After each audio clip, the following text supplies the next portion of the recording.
But actually, on other layers, on other spheres, there's a whole different battle that we're fighting in order to facilitate those doctors and medical institutions that are supposed to help survive during this time and help people survive and live after whatever is happening in different countries and places of the world.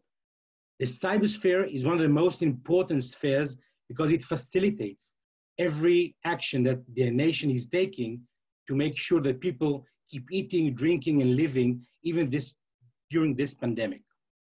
In my presentation, I will start by describing for you, I'm sure that not all of you are aware of the INCD, so in a nutshell, I will describe our organization, what we do. I'll tell you briefly about what is the current situation in Israel regarding the pandemic. I'll talk about the major national efforts that are being taken to cope with the situation. And then I will move into the cybersphere and critical infrastructure, medical sector, and the rest of our market and describe to you what we do, share with you, maybe contribute some ideas and hopefully get from you as a feedback, some ideas from your own experience. So the Cyber Directorate in Israel is responsible for the cybersphere in general. We are a civilian authority where we reside in the Prime Minister's office. Our head of agency is under the direct control and management of the Prime Minister of Israel. Our agency is responsible for the robustness and the resilience of critical infrastructure in Israel, but for the whole cybersphere in general. We are regulating cyber critical infrastructure and government offices, but we are also guiding and directing civilian sectors, nation-state companies, and we are also providing awareness procedures and general information for the general public. In our directorate, we deal also with technology, cutting-edge technology, making sure that Israel stays as a country ahead in the world as a leading in cybersecurity, but also to provide our agency cutting-edge information and cutting-edge tools, technologies, in order to facilitate this securing of the sphere. As a directorate, we are in charge of describing and putting in order policies on how to secure and defend in the cybersphere for our critical infrastructure, for our government. We also provide materials and best practices for our market in general, private companies, private people, and sector leaders, other regulators in the market. You can find a lot of our knowledge on our website, and you are welcome to share it and look into it. And of course, as a national agency, we are in charge of conducting all cooperation with our partners in Israel, Trade Ministry being one of them, but also Israel intelligence and security apparatuses. We have a very intense dialogue with them for information sharing and best practices, but also with the outside world. We are the government channel for cyber dialogue with our friends around the world. What is happening around Israel today? Well, Israel today is trying to get in place, as much as it's possible, an exit strategy. Today, Israeli borders are almost closed. No entry of any traveling or tourists, and mainly goods are being shipped in and out by air. Airports are closed, and other traffic as well is not, does not occur. Our population, we call it quasi-quarantine, because in the past 2 days, things have been permitted more than before, but in general, we are working mostly from home, and people are not allowed to scatter around between the cities, and families are asked not to join even their loved ones in these times. Our market activity has dropped to 15% up until 2 days ago, but from today, and actually since yesterday, we are trying to get the market into 30% activity. And our health sector, for now, is coping, I would have to say, excellent with the situation. All the measures have managed to take the services needed to be in the level that the public can both use them, and the sector itself doesn't collapse, has all that it needs to provide the services required. Our national efforts are trying in general to make sure that there is a continuity of life. Even the economic situation is not as that good. Life is continuing. The first effort is, of course, the health sector, making sure that it has all it needs, but also that it can provide all the population needs as treatment. Governance, critical infrastructure and processes, our main efforts is to maintain continuity of service. And indeed, even though a lot of government ministries have moved into very little manpower presence, still government services online and others are available for the general public, even for those who were forced to leave their work. Still unemployment services, etc., continue to be provided. Communication was also one of the major efforts, since people are moving outside of their workplaces. So communicating for working purposes, for family connections between the citizen and the government, this is a major effort for us. Economic impact is one of the major consequences of what we're facing now. And this is the major effort for the government in different kind of economic programs to assist unemployment, working places, managers, small-scale businesses, and major businesses. We have suffered a lot of programs of loan, of financial support, of postponing payments, everything in order to make sure that the economy does not collapse altogether. And so far, we are in a difficult situation, but we're doing okay. And of course, for the general population, nutrition, medicine, necessary import are still making their way into Israel, and we are making sure that there's a constant supply of products. Israel, in the past, we have been in this situation since the mid of March. There is no shortage of commodities. There's no shortage of medicine. So in this respect, all these national efforts are being quite sufficient for now. As for the cybersphere, I'm sure you're all experiencing what we see. It seems like in a week, we have leaped 15 years into the future. 15, 20, you take your number. But something happened in a few short days that made a huge leap in digitation.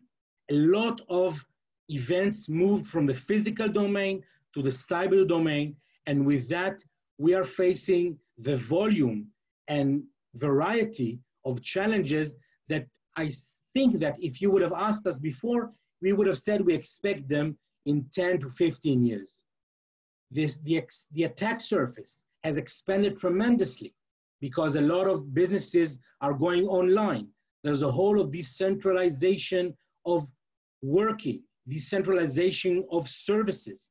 People are working from home, people are buying from home, a lot of e-commerce, a lot of e-learning, a lot of new websites, a lot of new services are going online, and the volume of the digitation activity has been raised tremendously. In that respect, we have to contribute our own information and our own expertise in order to make sure that we know what to do with that. And we were also captured, maybe not as ready as we would have wanted to. Of course, the medical sector is introducing in huge volume and in a lot of variety of new, what we call MIOT, a lot of technologies, a lot of telemedicine, a lot of services inside the hospital themselves and from afar, treating people at home, doctors treating from home, a lot of new screening of patients technologies.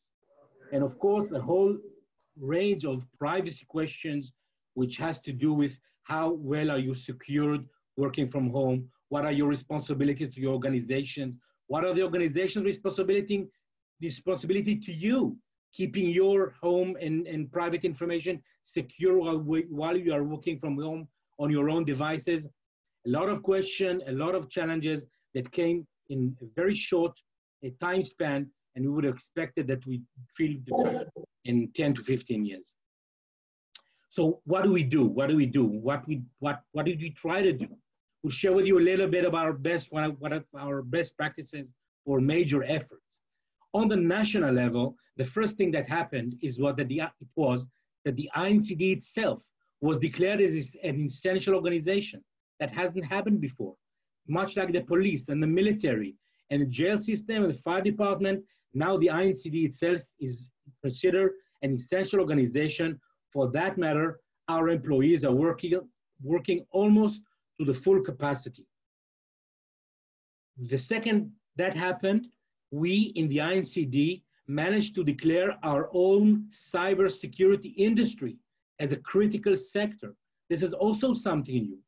Understanding that this cybersecurity sector provides security and provides the possibility to continue supplying services, critical infrastructure services, medical services, commercial services, e-learning services.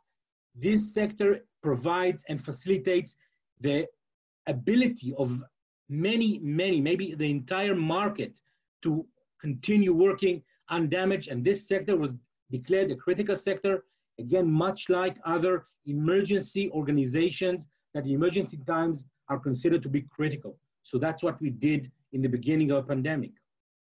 We have increased our cooperation with the government ministries to make sure that in these difficult times and remote working and introducing of new systems, they have the secure backing of our experts. And we've been working with Israel's security institutions to make sure that any new threat that is posing these days would be tackled, and we would be informed ahead of time in order to conduct the necessary measures. And we are part of the pandemic cabinet of the Israeli government, making sure that any action that is being taken is both secure and takes into matter cybersecurity cooperation. Regarding the critical infrastructure and the health sector, we did some major increasing of what we call guidance and activity with the companies themselves. We are, during the entire year, we are conducting a very close cooperation with our critical infrastructure and government offices, which we are directly responsible for, and with our entire market. But these days, we're really geared up, and we have intensified our visits, our protocols checking, our cooperation, our guidance, our tools, our help, our people, making sure that all the critical infrastructure are protected, even though they had themselves to take measures that expanded their attack surface. They are working from home. Their IT people are working from home. How do we secure their access, their activity? We had protocols made for that. We made sure we do it with them together. We made sure we implement it together. We help them patch, we help them learn, we help provide to them solutions for new problems that they have. The hospital sector got special attention, of course, because the entire medical sector is both critical, and its continuity, its business continuity became top priority, but also because a lot of new technologies are being introduced, and we have to make sure they're safe. A new chain, a new supply chain, a new value chain was introduced. All of a sudden, we need to make sure that respiratories manufacturing companies are not hazardous, are not being attacked, and labs that try to find solutions to the COVID. So a lot of supply chains for other necessary measures and necessary commodities like food and meat and etc. We had to make sure that all those products are being continuously produced and in a safe manner and not jeopardized. And of course, we also made sure that you've heard, I don't know if you heard, we have launched an application called Again, which is in a very secure and with a very strict privacy configuration. It helps people understand whether they themselves were exposed. This was a major by inter-office in Israel, major effort. And we contribute to making sure that it's not only a privacy design, but also privately secured.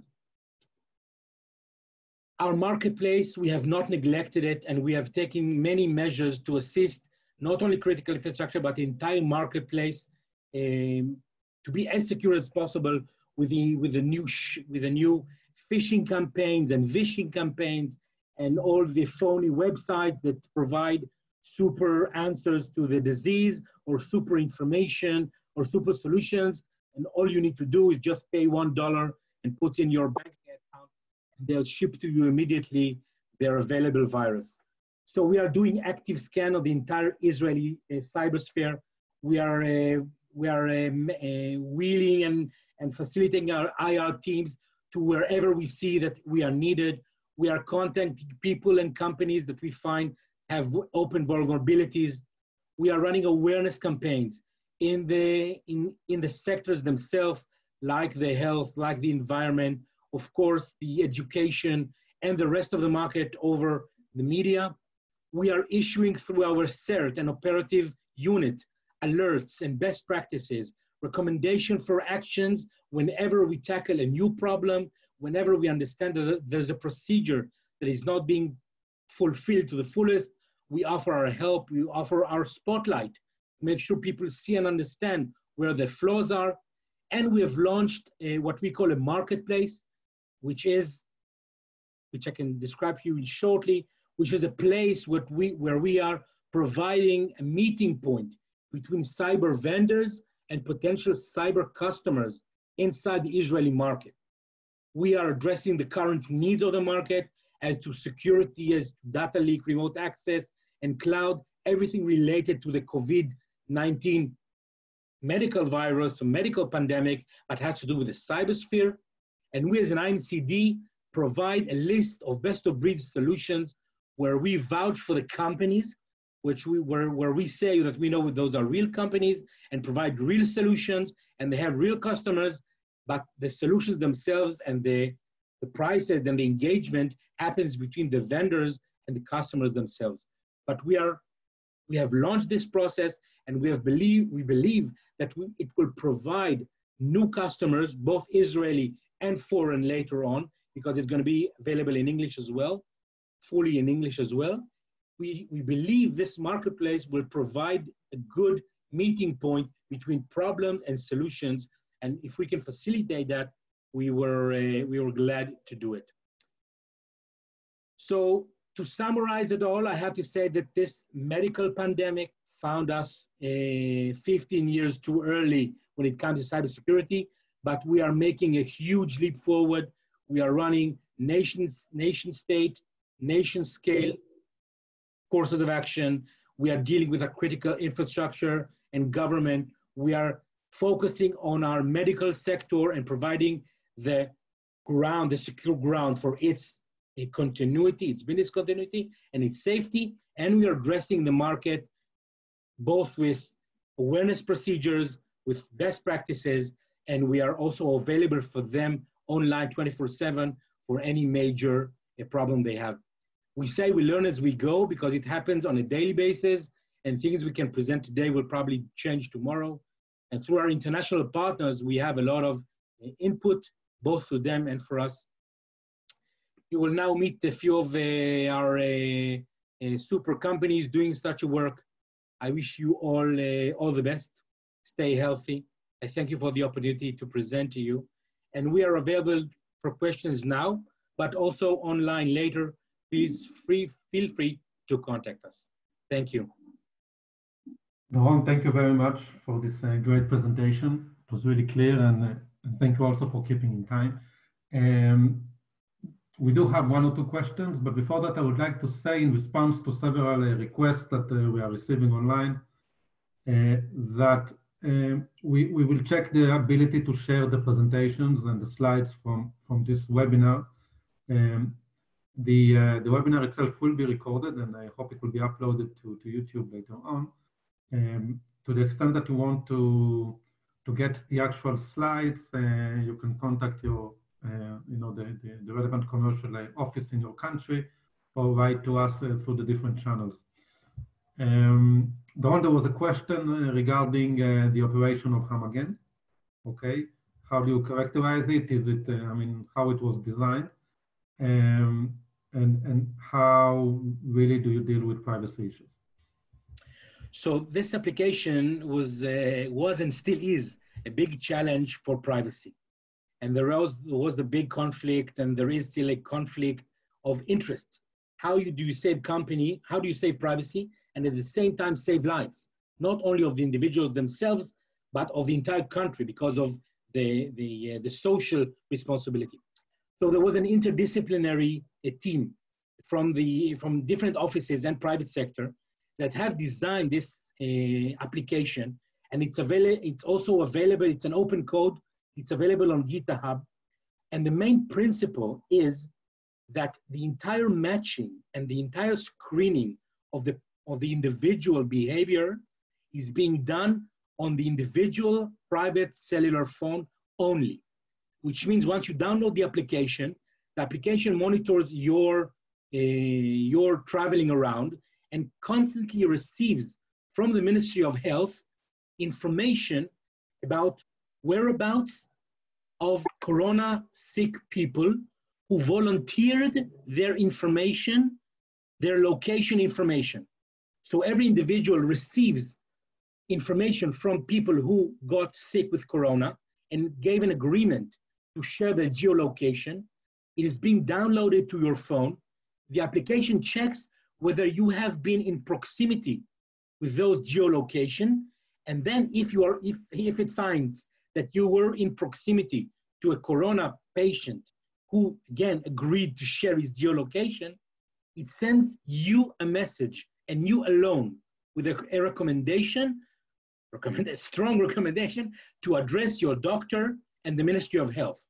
And then it is up to you and to your responsibility to do it. This is in general the privacy issue that is done. Yeah, as you rightly said, the challenge of balancing here health and privacy is huge, and thank you for sharing that. Okay, I think that with that, thank you very much, Doron, again. You're welcome. We can now turn to the next part of our presentation, which will be presentations by the vendors that we have with us today. We have Sai going first, and then Scenario, Six, Jill, and Medigate, all of which have developed, I think, interesting solutions that are relevant for the reality in which we live today in the era of COVID-19 and beyond. Those technology vendors are interested, and some of them are already working in the European market. So we thought it would be interesting to have them with us this morning. Yochai, I think you'll be going first. I hope you can hear me from Sai. Yeah. Try to keep it short on time, and of course, it would be excellent if we can try and get one or two questions for Yochai after the presentation. So please, Yochai, take it from here. Thank you very much. Happy to be in this interesting session. You should be able to see my screen now. So I'll try to cover, and I think it's a good way to begin the vendor part of the discussion, a little bit, about the hacker perspective, of how a hacker looks at the healthcare industry, and specifically why hacking can be so easy sometimes, and more than that, how we can do more with existing budget in the cybersecurity space. So my name is Yochai Korem. I'm the Vice President for Sales in Sai. You can see my email address over here. yochai@sisec.com, and feel free to contact me if you want the presentation or to discuss further, and I'll happily share that with you. So maybe those who doesn't know Sai, the company was founded in 2012 by the people who prior to that actually helped to do red team for the Israeli government and the Israeli military. So gained a lot of experience actually how to assess the effectiveness of the security controls you have in place. We're about 70 people today in the company with offices also around Europe, as you can see on the map, which I would say with some of the best national experts in red team that you may be able to find. So our mission statement at the end of the day is to help organizations become more mature in cybersecurity by applying the offensive perspective. And specifically, this means checking whether the existing security measures that they have in place, the people, the technology, the processes, the cybersecurity activities within the organization, are they effective?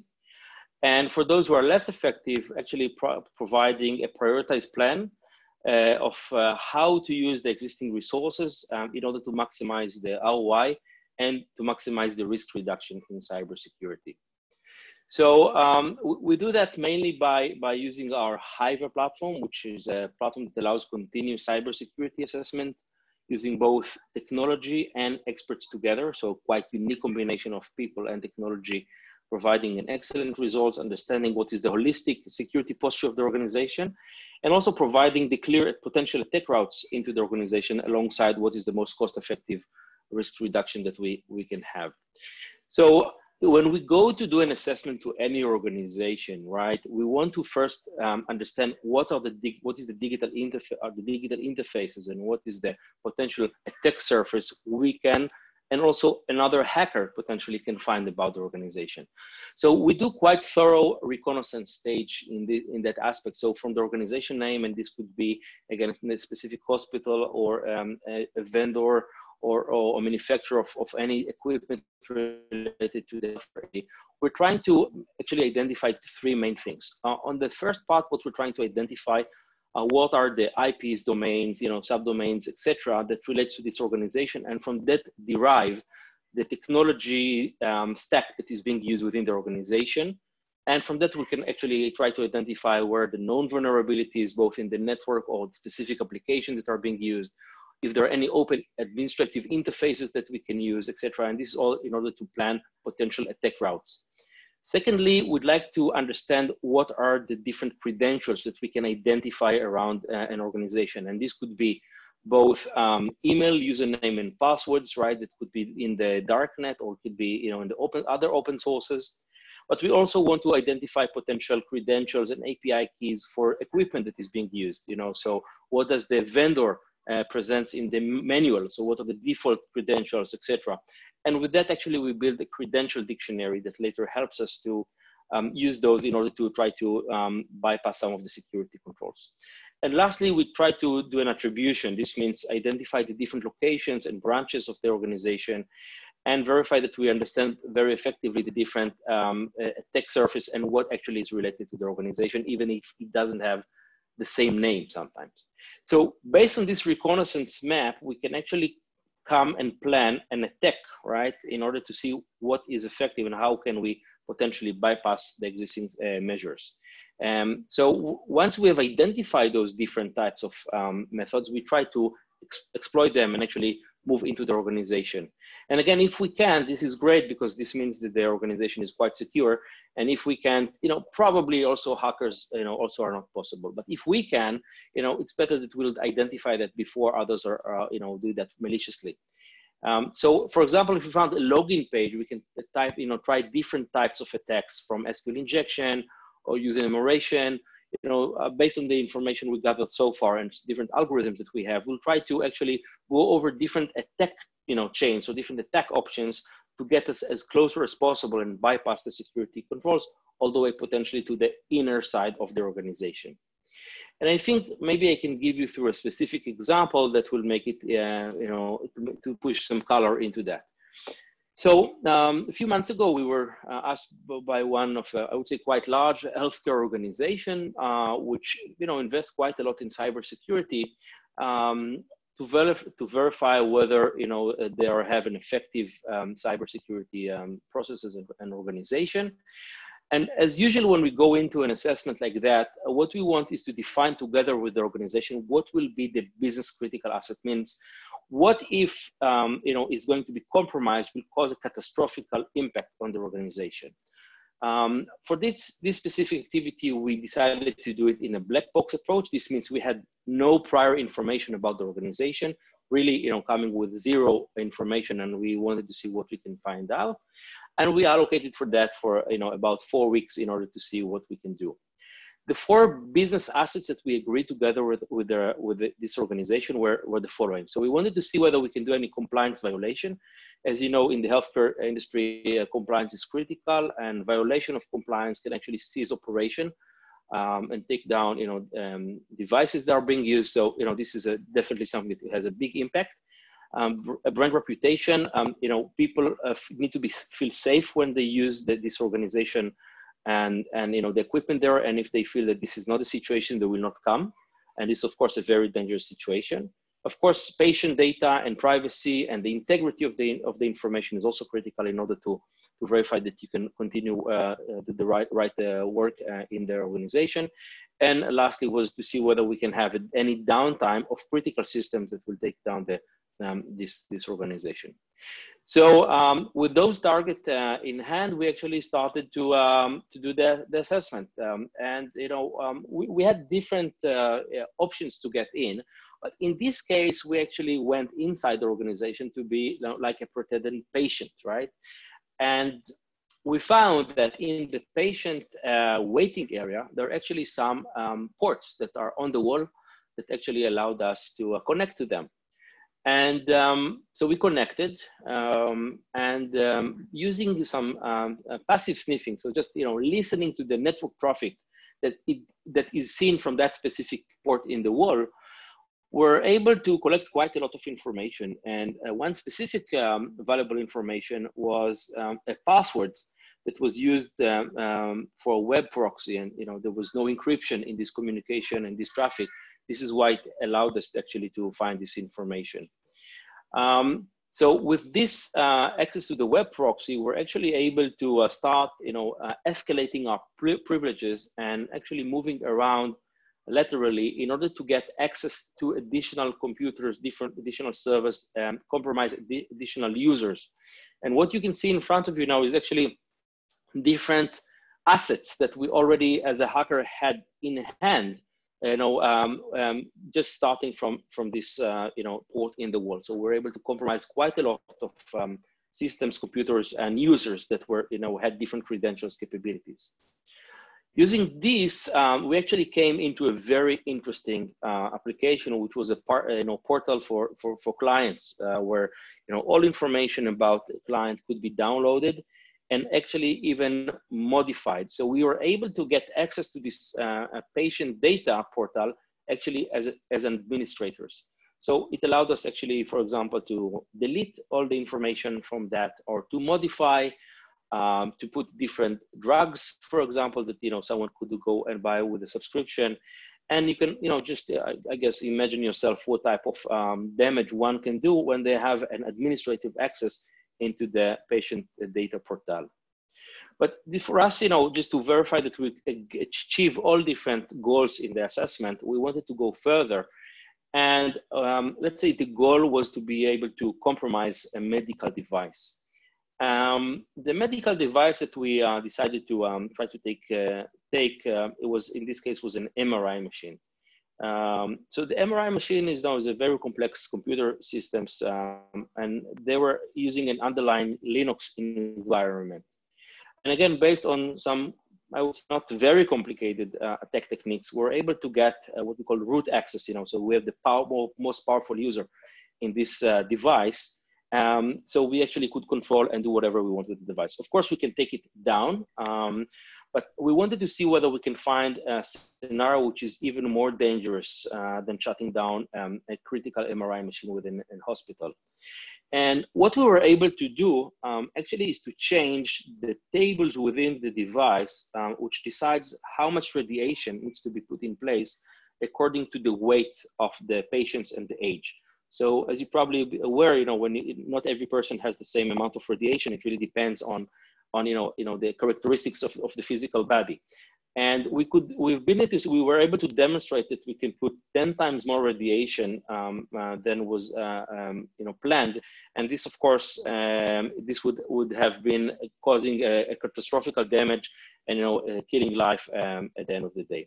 So this is an example of an assessment that we have done. And of course, with that, we are planning going further and doing some more activities. So before going to what can we do with this information, let's see what are some considerations in the healthcare industry. First of all, it's clearly that when you're sorry to interrupt. I hope you can hear me. Yeah. We need. I think we have 2 minutes before you can conclude. Okay, so try to keep on time. Perfect, no problem.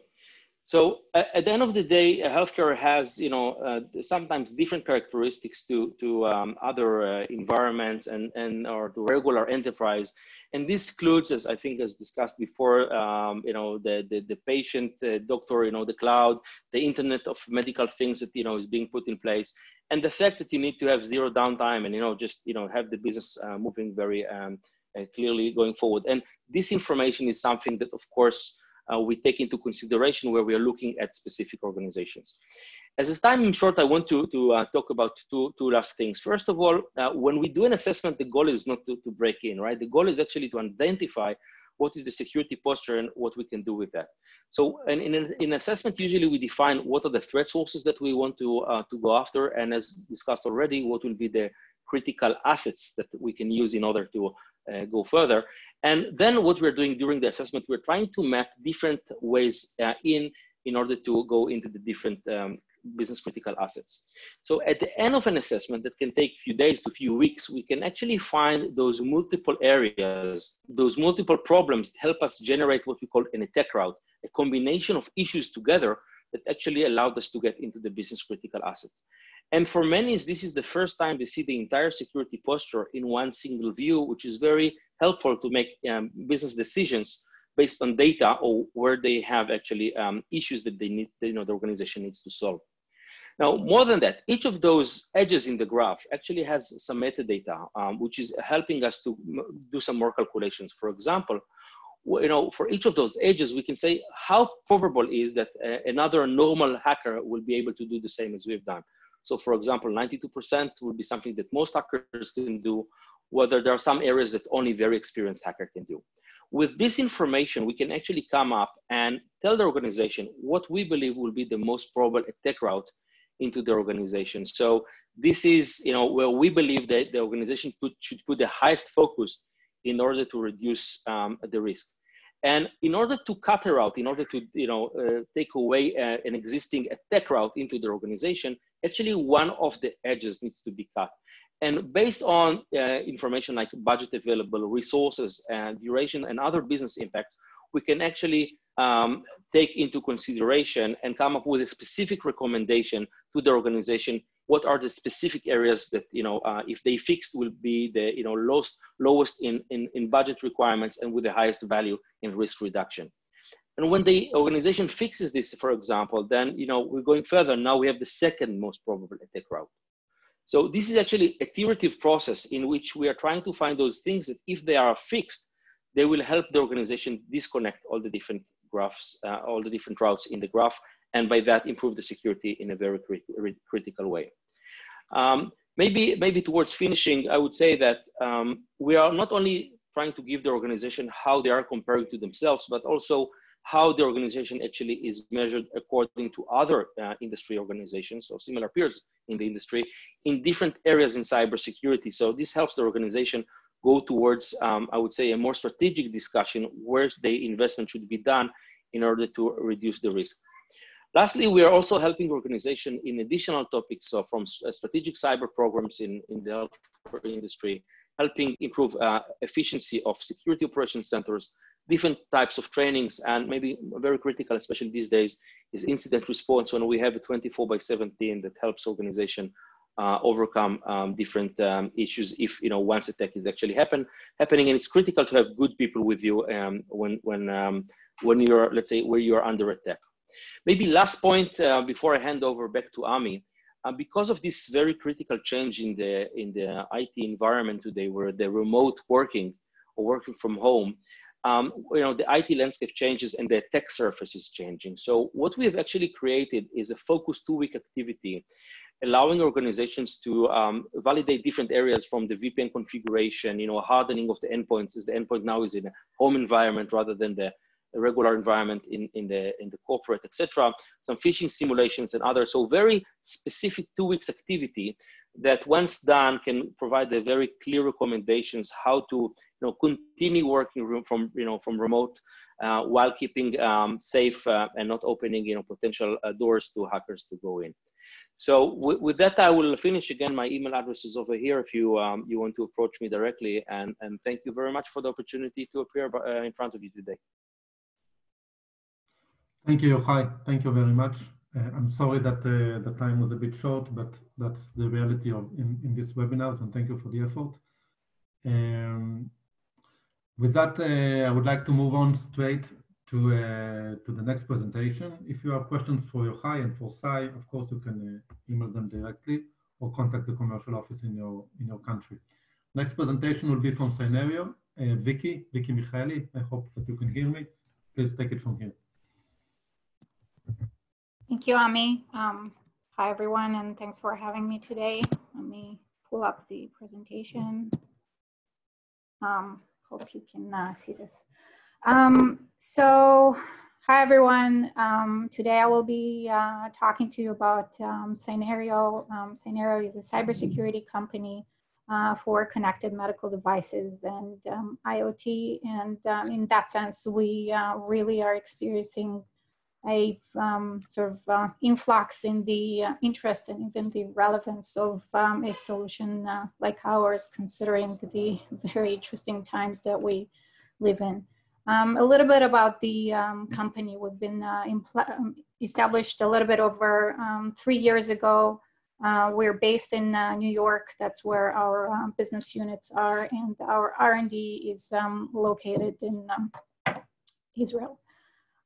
The reason our company exists, really, and why we're around, and this is probably the right time to say that we are focusing on healthcare industry only. And the healthcare industry, and specifically when we're talking about medical devices and connected devices to the network, has experienced an exponential. Vicky, we can't see our screen. I don't know if you tried to share it. I'm sorry. Let me try again.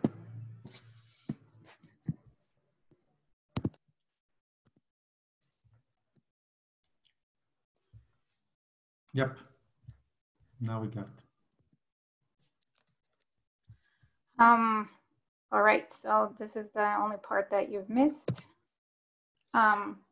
So basically, the healthcare industry has been going through exponential growth when it comes to connectivity, especially when we're talking about IoT and medical IoT. And while you're looking at the numbers and the statistics, what it really means in the everyday life of healthcare IT security teams is basically more vulnerability, more risk, and more attack surfaces, but really doesn't have to be a attack. It can happen through really everyday attacks, and the vulnerabilities creating a lot of difficulty for both IT teams and biomed teams that have challenges starting from lack of visibility into what is connected to the network, and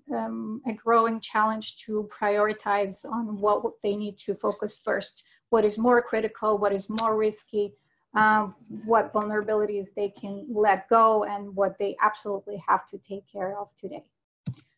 A little bit about the philosophy and the approach of our company when it comes to security of medical devices.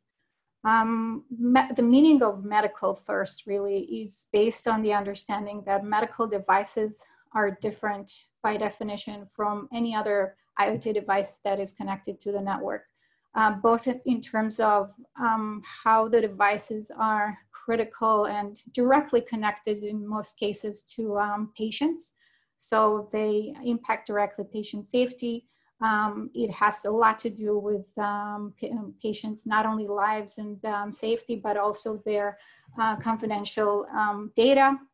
So basically all of these issues are directly linked to a hospital's main business when it comes to business continuity and patient safety. In terms of the solution itself and the technology, the platform is network-based. What it means that it's agentless, and we connect directly to hospital network, which allows us to provide different capabilities and different solutions, starting really from the basic need of providing full, comprehensive, and automated visibility into everything that is connected to the network real time. And when I say visibility, I mean not only the understanding of what device is connected, but really where it's located physically, how it is being utilized, whether it's being moved from department to department or site to site, which is becoming really much more important and critical in times like COVID-19 and the crisis that hospitals are dealing with, when there is serious issues of shortages of equipment. We've all heard and read about ventilators not being,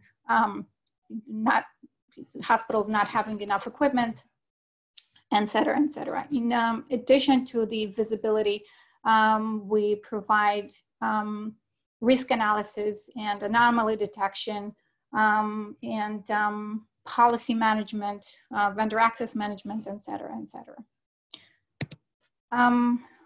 In terms of where the industry is headed and really how we see our product and solution developing and progressing over time,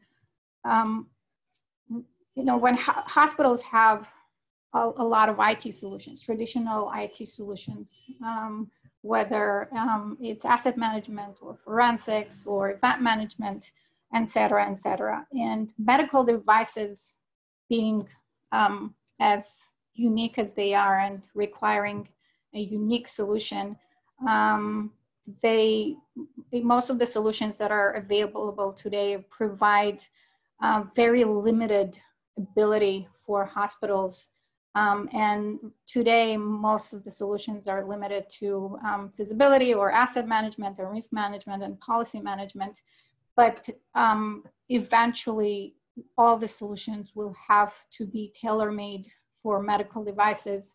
And basically, this is how we see our solution developing in the future. And we're adding more and more capabilities and features to allow hospitals to monitor and secure the medical devices with all the IT tools that are today available, but are not specific for medical devices.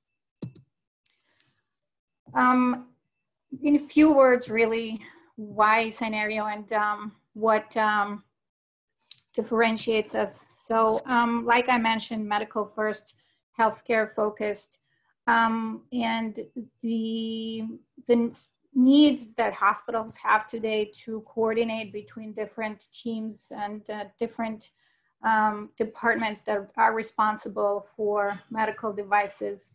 And what it really requires is a tool and a platform that allows collaboration from one end between different departments and teams, but also aligning all who's responsible for securing medical devices, aligning them to business needs.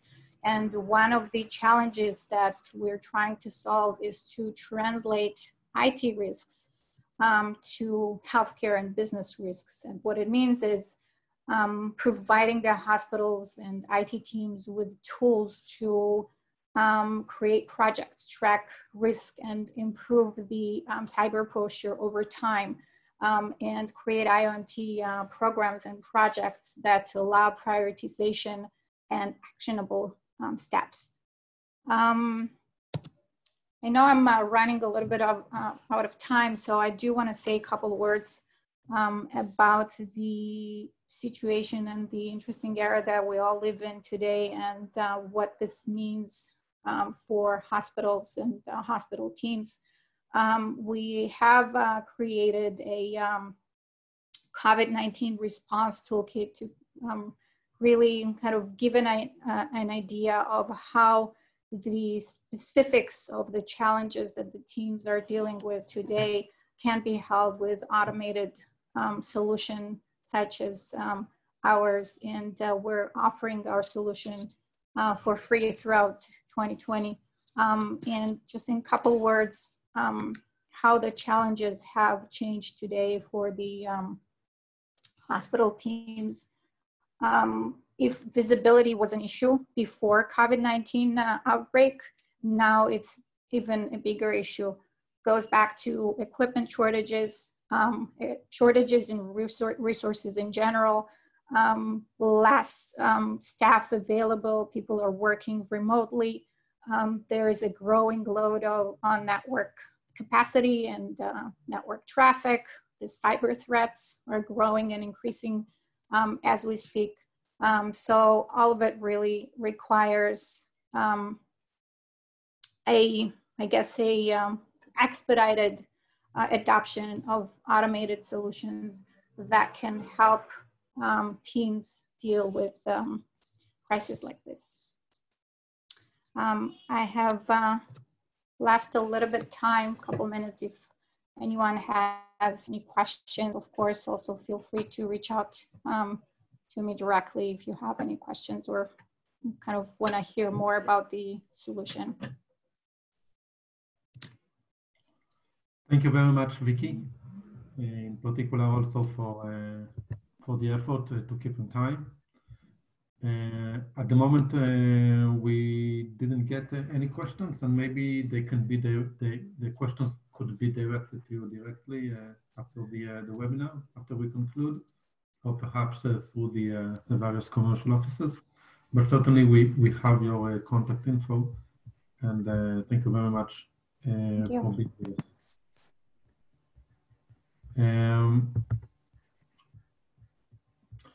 Okay, so thank you, Vicky. Next in line to present will be 6GIL. Dov from 6GIL is with us. Yeah, hi, Dov. Hi, how are you? Yes. Please, go ahead. Can you see my screen?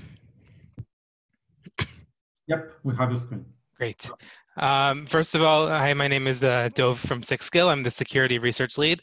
And I actually want to thank everyone who works in the medical profession and everyone who's working to protect medical institutions functioning, their information security. I think it's tremendous work that everyone's doing around the clock. And a lot of us have been personally affected by this virus, and so we appreciate it. So thank you. A word about the coronavirus on the dark web. That's what I've researched. But before that, I want to say something about 6GIL. 6GIL provides premium threat intelligence solutions.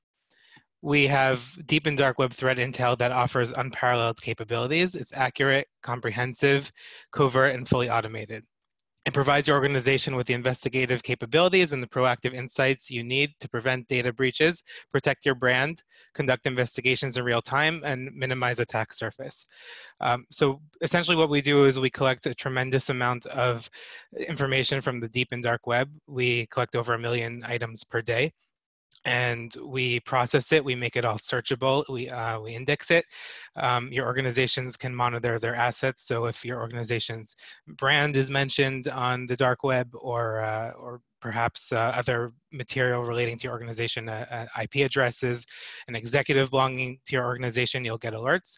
And also through our platform, you can actually perform research, build cases, build notifications, and really dig deep into the dark web and the deep web, what people are saying about your organization, understand your general threat landscape as a whole. In addition to that, we have a feed called the dark feed, which is a feed of malicious indicators of compromise. These are IOCs that we gather from our sources, and these are deep and dark web IOCs that are unique based on the data realm that we analyze. And when we bring those to your organization, we deliver this as a STIX feed, whether directly or through several integrators. So that is a word about 6GIL. I'd be happy to answer any questions about it, but diving straight now into my research. So I really wanted to understand, what are people saying about the coronavirus on the dark web? What is this discourse? What are they talking about? And then also look into malicious activities. I decided to focus my research in terms of the time frame on January 15th to February 15th. That was when this virus was really just emerging, when this awareness was coming into the world. And also the virus was spreading within China very quickly and then expanded beyond that. This is a histogram from our platform where we see that the mentions of the virus started picking up towards the end of January.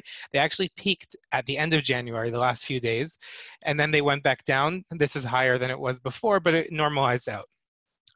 We could deduce from this that essentially people were getting very interested by this virus that caused a lot of discourse, and then it sort of became something that was known, and people what people didn't talk about it as much.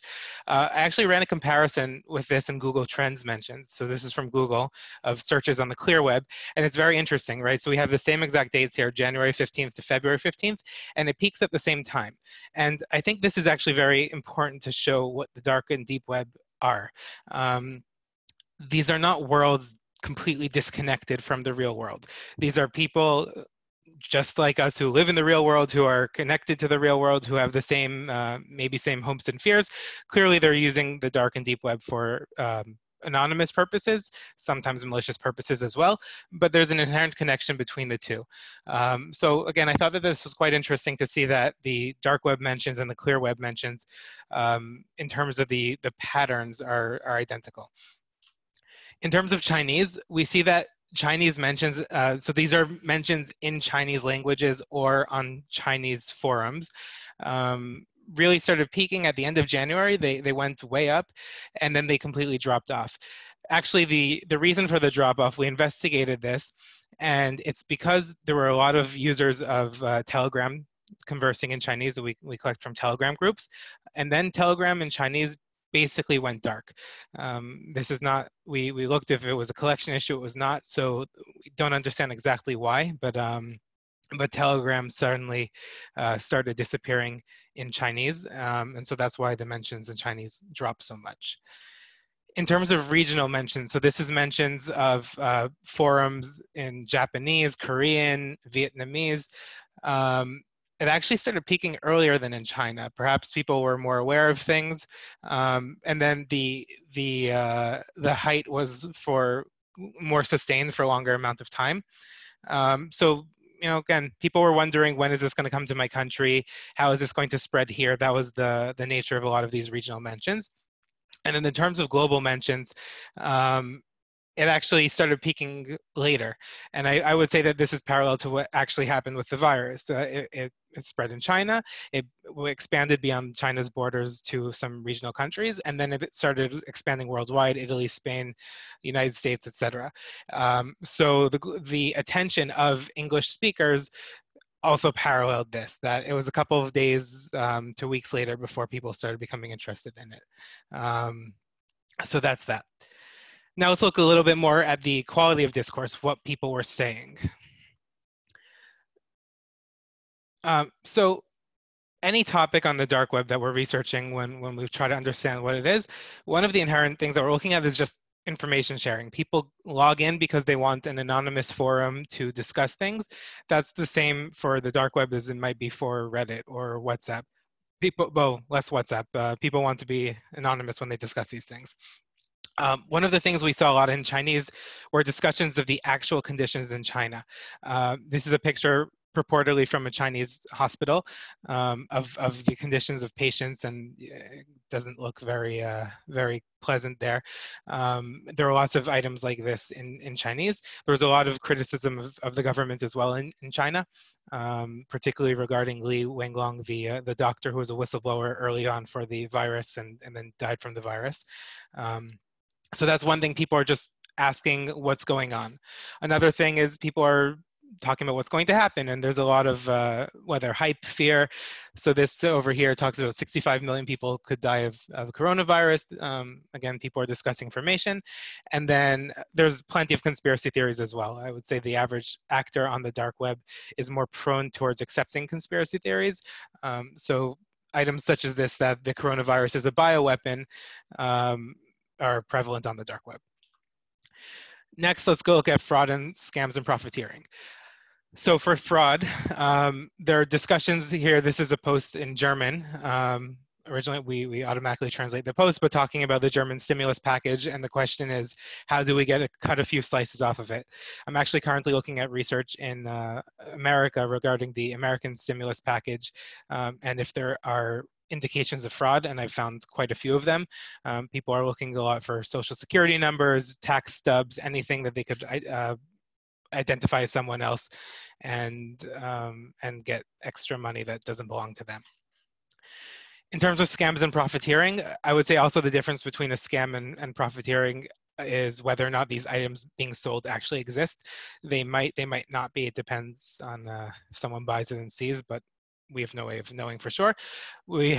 So anyways, on the dark web, there are a tremendous number of masks and hand sanitizers available. Here we're selling 50,000 boxes of masks. It's unclear where people got them from, or where they're sourced. We also saw a hospital ventilator. As we all know, a hospital ventilator for many people could be a matter of life and death, and there's a shortage of them, and people are selling those on the dark web as well. And then we see things that are clearly absurd and not real, but maybe people are falling for it. We've seen a few coronavirus vaccines being sold.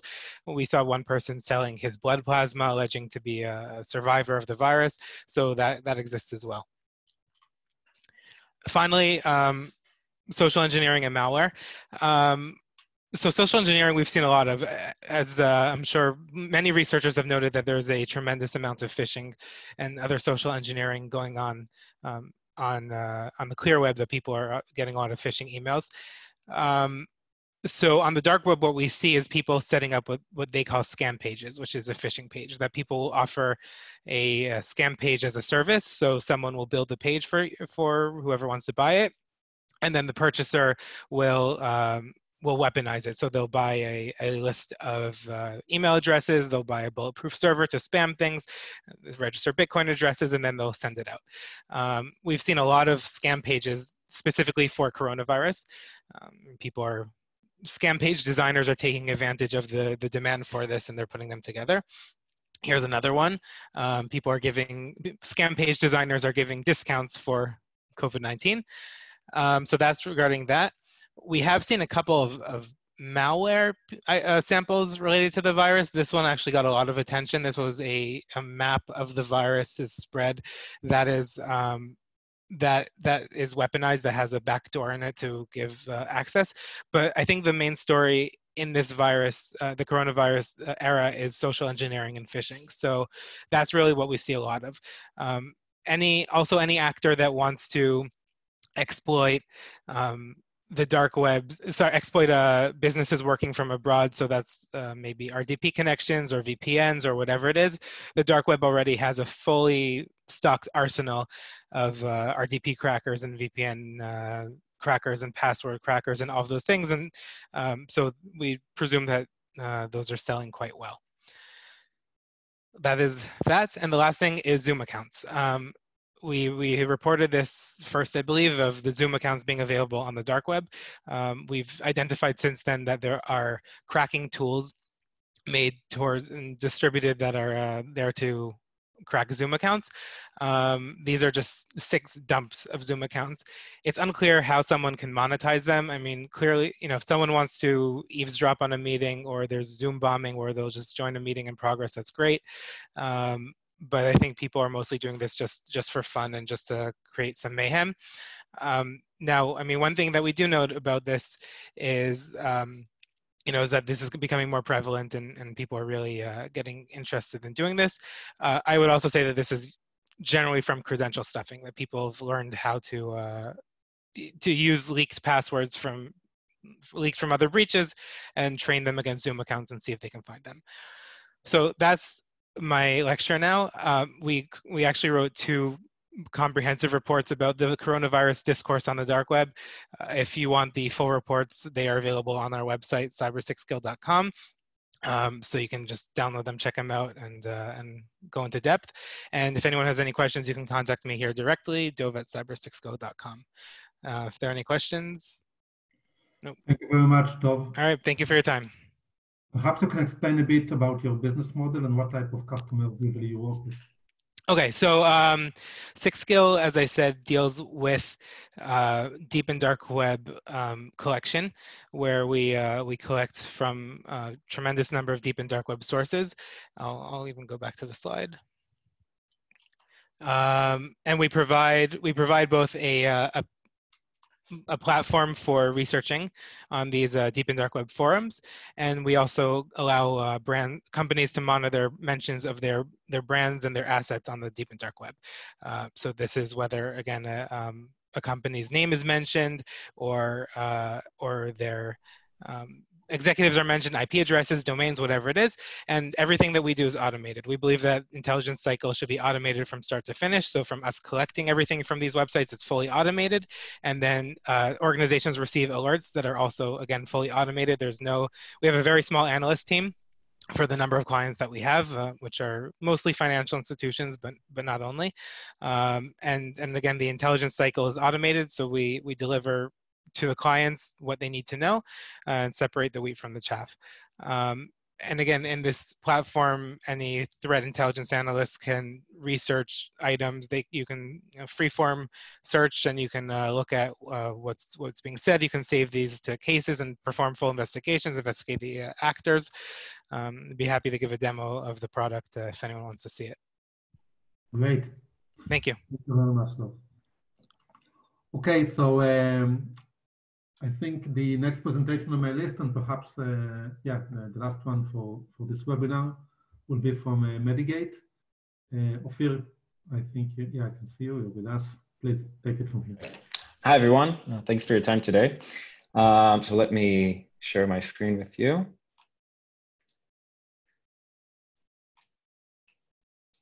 Okay, so Medigate is a company that protects and helps manage medical devices within hospitals. I would like to take this chance to say thanks to the previous speakers who helped clarify some of the basics. I will try to keep this presentation short and to focus on what we do different.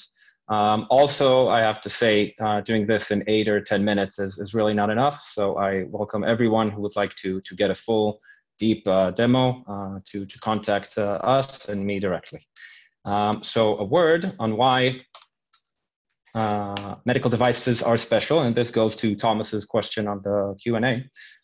So quickly, there are a lot of medical devices in hospitals. They have no security by design, and there's a shared responsibility between different teams inside the hospital of who needs to secure these devices.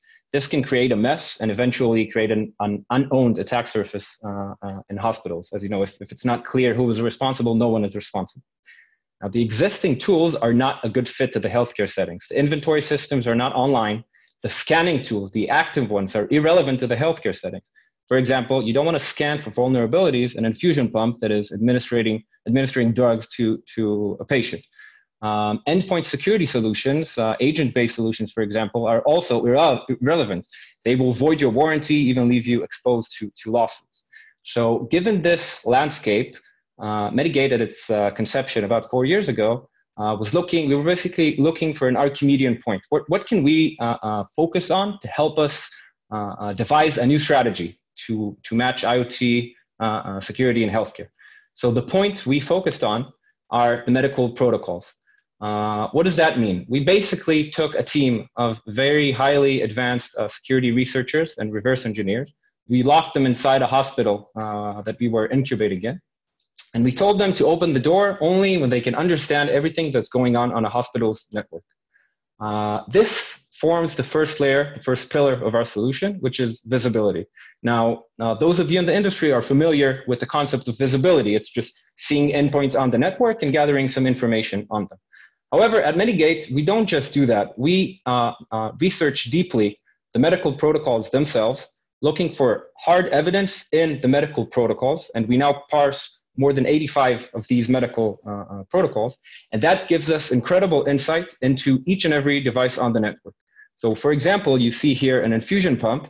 You can see that the MAC address of the infusion pump is made by a different company, but we of course know who makes the infusion pumps. We know the exact model, the firmware version. We can tell through integrations with a lot of different types of products. Here, for example, a wireless management software, where the device is according to the access points that's servicing it. we can see that this device also has devices attached to it who are not exactly endpoints on the network. Still, we view them as separate medical devices because they have a different operating system, different firmware that needs to be upgraded, they need to be maintained, and so on. So we also have visibility through our insight into these medical protocols into devices that are not even directly connected to the network. This visibility is only the beginning, right? So once we have this ability to see medical devices with granular details that cannot be seen in any other way, we can further build the value proposition that we can give to a hospital. So once you have this view of what devices you have on a network, the next step is to identify anything unusual about it.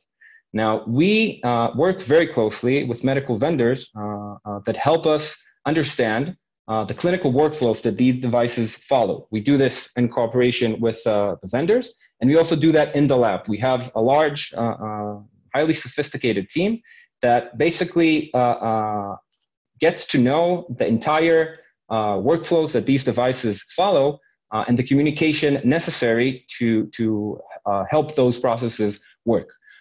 So anything out of the ordinary can be alerted to the user. Here is an example of how we tell a hospital, listen, we have seen that a defibrillator is communicating with a patient monitor gateway, which if you're in the business, you understand there's no reason for this to happen. So this is based on actually baselining how these two devices communicate, figuring out that there's some communication between them that does not adhere to this baseline, so we can alert on it. We can, in similar ways, alert on many other things that are wrong or that need to be investigated inside a network, both from different communications between devices that are not normal, different vulnerabilities, outdated firmwares that we can get because we see what the devices themselves are running, segmentation errors, devices not in the right VLAN, and so on. The third level says this, hey, if we see the devices on the network and we know how they are supposed to communicate, let's not wait for any device to do anything out of the ordinary. Let's put in place segmentation policies that are based on clinical information of how these devices are supposed to communicate to limit them from doing anything else to begin with. Now, our solution, because of what I explained in the beginning, is completely passive. We know that you're not supposed to tamper with medical devices directly. So we achieve clinical enforcement through our work with security vendors, such as firewalls and ATTACKS, and hospital networks. In this example, we know how this example of an MRI machine communicates. So we know the baseline of how it should be allowed to communicate over a network. For example, we know that Siemens likes remote access to their machines, so we will allow internet access to this machine, but only to the Siemens IP range that is meant for that. And many other examples exist. It's important to note that this is a whitelist-based approach, meaning anything out of the ordinary will be blocked to begin with. So that's our enforcement pillar. The last pillar is something we've learned along the way. So we started off as a cybersecurity company, but as we learned how to speak the medical languages of the different devices, like I said, over 85 medical protocols, we realized, hey, there's additional value we can give to hospitals once we have access to that information, and that will be a good time to say we are fully aware and we fully avoid any access of our employees or any exfiltration of any information that is considered protected health information. So all of our insights are based on anonymous usage of these medical devices. So we can see here on a fleet level of ultrasound machines how they are being used, when you can see the different body parts being examined and so on. You can see, for example, you can plan your maintenance better on windows where the devices are more or less active. You can compare your different ultrasounds to each other. And before you rush out and buy a new machine, and medical devices can be very expensive, we can help you understand that some of your devices are underutilized, maybe in specific time frames. So that can help achieve ROI and cost avoidance. We integrate, like I said, with a wide variety of vendors for a lot of different reasons, with security vendors, with clinical vendors. So we work closely with huge players in the clinical industry. This allows us further insight and visibility to devices of all kinds in the medical field. I can definitely say we offer the widest level of visibility on the market, and also the widest range of integrations with many, many different vendors. But it's important to know that integrations are not just measured by how many companies we can work with, but rather on the depth and the actual meaning and use case that these integrations help achieve. So we like to explain that there's simple API calls, for example, with the NAC system that just exchange information. But our work with these vendors, not just by ourselves connecting to an API, we can offer workflows and automations that are a lot more meaningful to a customer, even to go as far as automatically patching devices, integrating our policy suggestions for devices automatically, grouping devices, and so on. Some fast facts about Medigate before I finished. So we were founded in 2017. We are deployed in over 200 hospitals and many more hundreds of clinics around the world.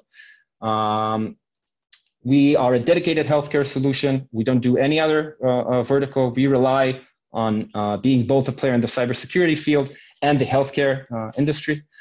We rely, like I said, on deterministic discovery. We don't guess. Many of our competitors use AI. We are very proud in the fact that we take a hard evidence-based approach. We don't guess when it comes to medical devices. We understand that the information we provide can affect patient care. And so we take a rigorous, comprehensive approach that could not be achieved when you're doing a general IoT solution. But in healthcare, we've been making sure we know as many medical devices as we can, as deeply as we can for years. We are fully aware, like I said, of privacy concerns. This could also be expanded separately. And with that, I think I will finish. You're again welcome to contact me. My colleagues and I would love to get some more time to show you what we can do. Thanks for your time. Great. Thank you very much, Ophir, for this clear presentation and also for keeping time. It's important. I would like to thank everybody for their presentations. I'd like to thank Doron and the Yara for being with us today from the Export Institute and the INCD and the different vendors. I think we've been able to get a good sense and a good overview of the current situation in Israel in face of the COVID-19 crisis, and also review several solutions that are relevant in the cybersecurity domain to tackle the situation that the organizations, and in particular medical organizations, are facing. So if I have one question, if we have some time. Not at the moment. I would like to conclude by sharing my screen again, so you'll be able to see the contact information of our offices in Europe. As I said before, we are deployed all over the continent, in particular in those countries that you have in front of you. So please, I encourage everybody that is present today at the webinar to be in touch with our commercial offices and follow up on the information that was provided today in the webinar, and in general, to the extent that you're interested to interact and to get in touch with the Israeli innovation and technology ecosystem. We do have an online blog, itrade.gov.il, very easy to find, in which you have detailed information about commercial opportunities and about market information coming out from Israel in the context of the current crisis, but not necessarily, even beyond. So with that, I would like to thank everybody again, to wish you and your families, of course, good health, that everybody would be safe, and that we will all return to normal activity very soon, and we'll be able to meet face-to-face, as we like to do it in commercial delegations, in trade shows, that will be able to visit Israel again, and that will be able to visit Europe in the very near future. Thank you very much.